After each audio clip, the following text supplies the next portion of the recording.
20 cents cheaper for all drivers in Spain. This is one of the side effects of the Ukraine war here, as well as the soaring electricity cost.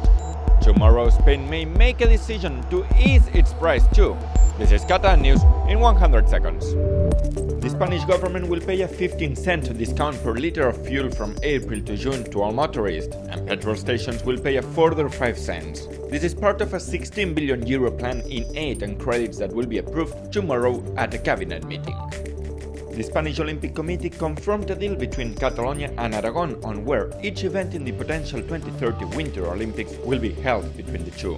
A public vote is still to be held and critics have called a rally for May 15. Que no es pot fer un desenvolupament econòmic a base de pelotazos urbanístics i aquí el que ens fa falta és una diversificació de l'economia per tenir un sector primari, una Barcelona will host the 2024 America's Cup Yacht Race, the Catalan business minister has confirmed. Administrations and businesses have made a joint effort to beat cities such as Malaga and Cork. Today is the first school day after the deadline to apply a quota of 25% of teaching in Spanish. The government hopes to persuade judges that is abiding by the ruling with a decree and a new bill. Ni permetrem que es diguin mentides sobre allò que fem per defensar la llengua.